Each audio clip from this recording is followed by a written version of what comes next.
Bienvenidos a Poblar TV. A continuación, haremos un audiolibro acerca de Un señor muy viejo con unas alas enormes, escrito por Carmen Solé Vendrell y Gabriel García Márquez.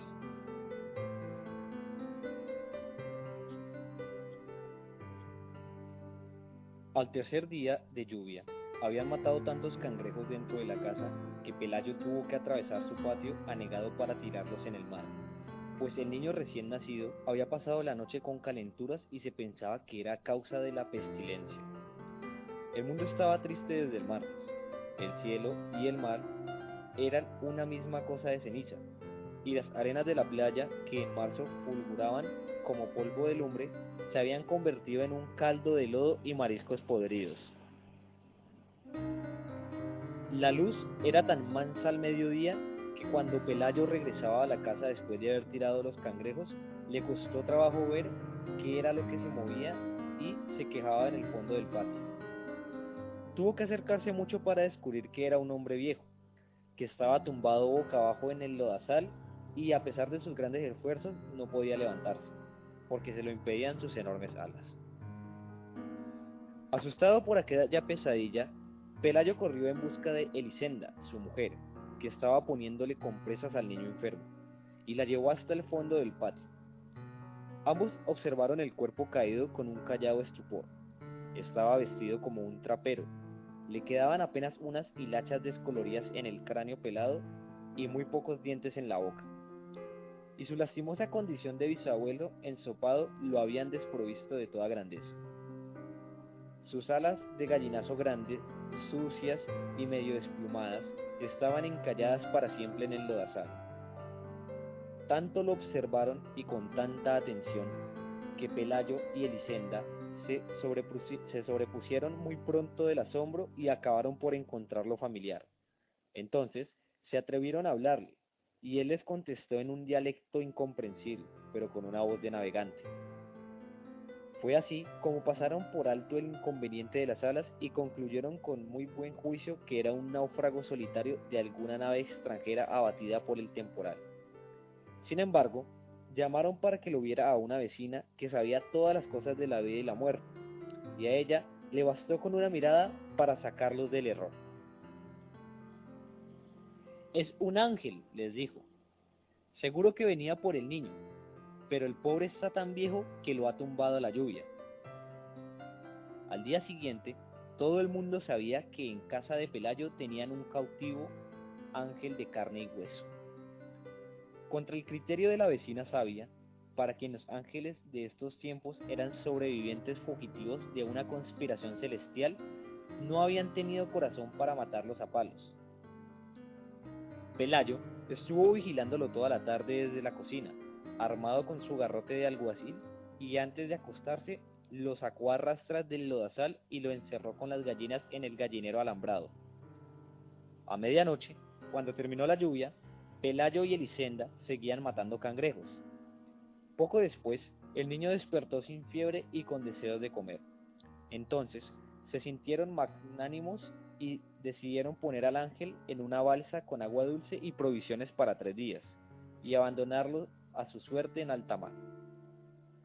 Pero cuando salieron al patio con las primeras luces, encontraron a todo el vecindario frente al gallinero, retozando con el ángel sin la menor devoción, y echándole cosas de comer por los huecos de las alambradas como si no fuera una criatura sobrenatural, sino un animal de circo. El padre Gonzaga llegó antes de las 7 alarmado por la desproporción de la noticia. A esa hora ya habían acudido curiosos menos frívolos que los del amanecer y habían hecho toda clase de conjeturas sobre el porvenir del cautivo. Los más simples pensaban que sería nombrado alcalde del mundo. Otros, de espíritu más áspero, suponían que sería ascendido a general de 5 estrellas para que ganara todas las guerras. Algunos visionarios esperaban que fuera conservado como semental para implantar en la tierra una estirpe de hombres alados y sabios que se hicieran cargo del universo. Pero el padre Gonzaga, antes de ser cura, había sido leñador macizo. Asomado a las alambradas, repasó en un instante su catecismo y todavía pidió que le abrieran la puerta para examinar de cerca a aquel varón de lástima que más bien parecía una enorme gallina decrépita entre las gallinas absortas. Estaba echado en un rincón, secándole al sol las alas extendidas entre las cáscaras de fruta y las sobras de desayuno que le habían tirado los madrugadores. Ajeno a las impertinencias del mundo, apenas si levantó sus ojos de anticuario y murmuró algo en su dialecto cuando el padre Gonzaga entró en el gallinero y le dio los buenos días en latín. El párroco tuvo la primera sospecha de su impostura al comprobar que no entendía la lengua de Dios ni sabía saludar a sus ministros. Luego observó que visto de cerca resultaba demasiado humano. Tenía un insoportable olor de intemperie, el revés de las alas sembrado de algas parasitarias y las plumas mayores maltratadas por vientos terrestres, y nada de su naturaleza miserable estaba de acuerdo con la egregia dignidad de los ángeles. Entonces abandonó el gallinero, y con un breve sermón previno a los curiosos contra los riesgos de la ingenuidad. Les recordó que el demonio tenía la mala costumbre de recurrir a artificios de carnaval para confundirse a los incautos. Argumentó que si las alas no eran de elemento esencial para determinar las diferencias entre un gavilán y un aeroplano, mucho menos podían serlo para reconocer a los ángeles.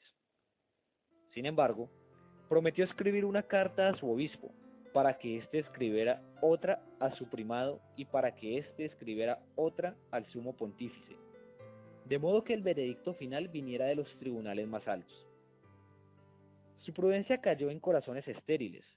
La noticia del ángel cautivo se divulgó con tanta rapidez que al cabo de pocas horas había en el patio un alboroto del mercado y tuvieron que llevar la tropa con bayonetas para espantar el tumulto que ya estaba a punto de tumbar la casa.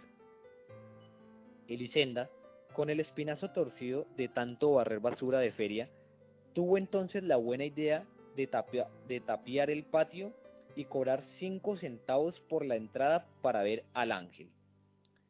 Vinieron curiosos hasta de la Martinica. Vino una feria ambulante con un acróbata volador que pasó zumbando varias veces por encima de la muchedumbre, pero nadie le hizo caso, porque sus alas no eran de ángel, sino de murciélago sideral. Vinieron en busca de salud los enfermos más desdichados del Caribe. Una pobre mujer que desde niña estaba contando los latidos de su corazón y ya no le alcanzaban los números. Un jamaicano que no podía dormir porque lo atormentaba el ruido de las estrellas. Un sonámbulo que se levantaba de noche a deshacer dormido las cosas que había hecho despierto. Y muchos otros de menor gravedad. En medio de aquel desorden de naufragio que hacía temblar la tierra, Pelayo y Elisenda estaban felices de cansancio, porque en menos de una semana atiborraron de plata los dormitorios y todavía la fila de peregrinos que esperaban turno para entregar llegada hasta el otro lado del horizonte. El ángel era el único que no participaba de su propio acontecimiento. El tiempo se le iba a buscar acomodo en su nido prestado, aturdido por el calor de infierno de las lámparas de aceite y las velas de sacrificio que le arrimaban a las alambradas. Al principio, trataron de que comiera cristales de alcanfor, que, de acuerdo con la sabiduría de la vecina sabia, era el alimento específico de los ángeles. Pero él los despreciaba. Como despreció sin probarlo los almuerzos papales que le llevaban los penitentes y nunca se supo si fue por ángel o por viejo, que terminó comiendo nada más que papillas de berenjena. Su única virtud sobrenatural parecía ser la paciencia, sobre todo en los primeros tiempos, cuando le picoteaban las gallinas en busca de los parásitos estelares que proliferaban en sus alas, y los baldados le arrancaban las plumas para tocarse con ellas sus defectos, y hasta los más piadosos le tiraban piedras tratando de que se levantara para verlo de cuerpo entero. La única vez que consiguieron alterarlo fue cuando le abrazaron el costado con un hierro de marcar novillos, porque llevaba tantas horas de estar inmóvil que lo creyeron muerto. Despertó sobresaltado, despotricando en lengua hermética y con los ojos en lágrimas, y dio un par de aletazos que provocaron un remolino de estiércol de gallinero y polvo lunar, y un ventarrón de pánico que no parecía de este mundo. Aunque muchos creyeron que su reacción no había sido de rabia sino de dolor, desde entonces se cuidaron de no molestarlo, porque la mayoría entendió que su pasividad no era la de un héroe en uso de buen retiro, sino la de un cataclismo en reposo. El padre Gonzaga se enfrentó a la frivolidad de la muchedumbre con fórmulas de inspiración doméstica, mientras le llegaba un juicio terminante sobre la naturaleza del cautivo. Pero el correo de Roma había pedido la noción de la urgencia. El tiempo se les iba a averiguar si el convicto tenía ombligo, si su dialecto tenía algo que ver con el arameo, si podía caber muchas veces en la punta de un alfiler, o si no sería simplemente un noruego con alas. Aquellas cartas de parsimonia habrían ido y venido hasta el fin de los siglos, si un acontecimiento providencial no hubiera puesto término a las tribulaciones del párroco. Sucedió que por esos días, entre muchas otras atracciones de la feria, errantes del Caribe, llevaron al pueblo el espectáculo triste de la mujer que se había convertido en araña por desobedecer a sus padres. La entrada para verla no solo costaba menos que la entrada para ver al ángel, sino que permitían hacerle toda clase de preguntas sobre su absurda condición, y examinarla al derecho y al revés de modo que nadie pusiera en duda la verdad del horror. Era una tarántula espantosa del tamaño de un carnero, y con la cabeza de una doncella triste.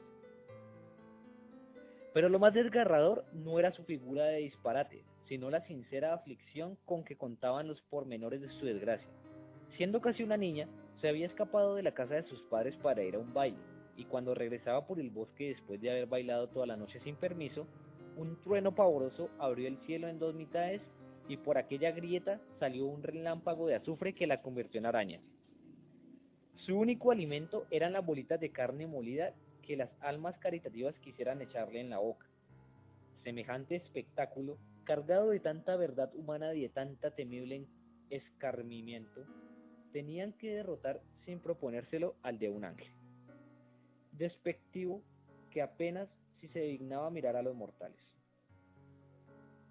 Además, los escasos milagros que se le atribuían al ángel revelaban un cierto desorden mental, como el del ciego que no recobró la visión, pero le salieron 3 dientes nuevos, y el del paralítico que no pudo andar, pero estuvo a punto de ganarse la lotería, y el del leproso a quien le nacieron girasoles en las heridas.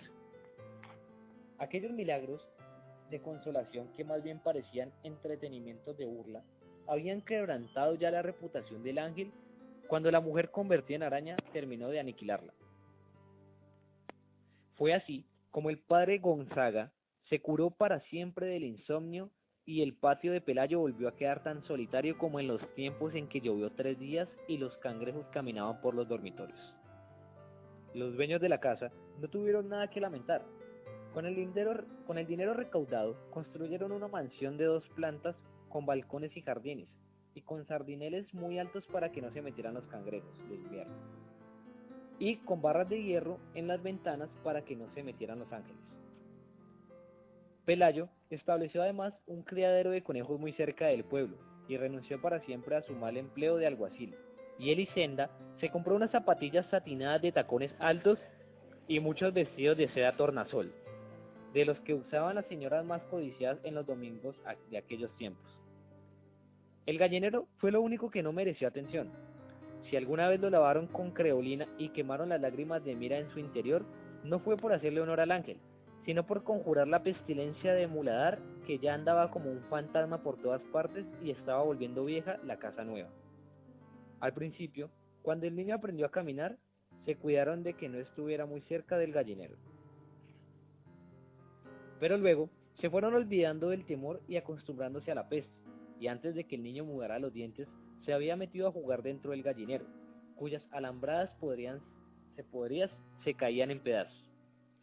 El ángel no fue menos displiciente con él que con el resto de los mortales, pero soportaba las infamias más ingeniosas con una mansedumbre de perros sin ilusiones. Ambos contrajeron la varicela al mismo tiempo. El médico que atendió al niño no resistió a la tentación de auscultar al ángel, y le encontró tantos soplos en el corazón y tantos ruidos en los riñones que no le pareció posible que estuviera vivo.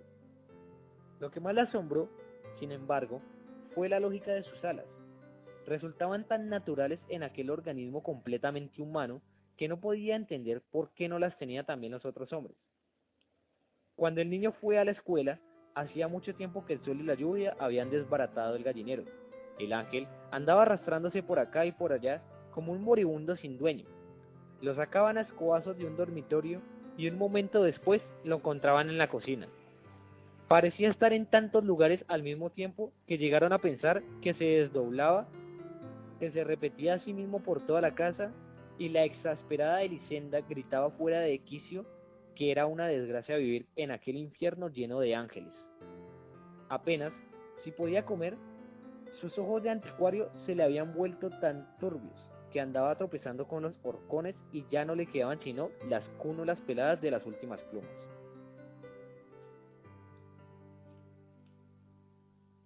Pelayo le echó encima una manta y le hizo la caridad de dejarlo dormir en el cobertizo, y solo entonces advirtieron que pasaba la noche con calenturas delirantes en trabalenguas de noruego viejo.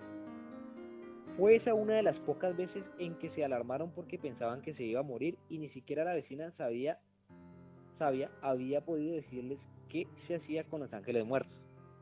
Sin embargo, no solo sobrevivió a su peor invierno, sino que pareció mejor con los primeros soles.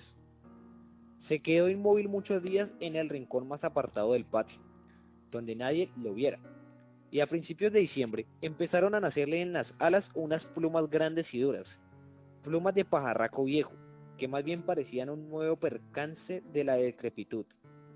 Pero él debía conocer la razón de esos cambios, porque se cuidaba muy bien de que nadie los notara, y de que nadie oyera las canciones de navegantes que a veces cantaba bajo las estrellas.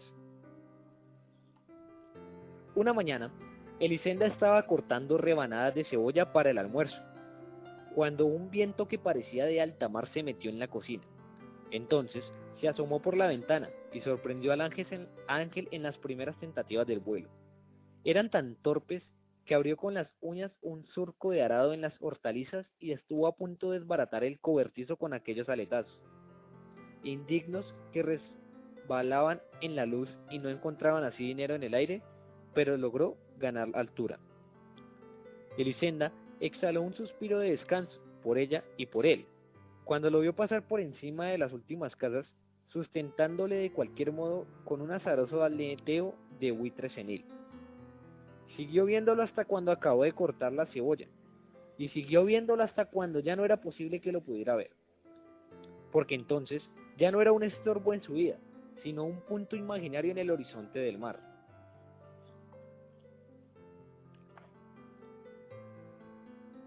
Y esto fue todo, gracias por escuchar nuestro video, no olviden suscribirse y si te ha gustado por favor dale me gusta. Hasta luego.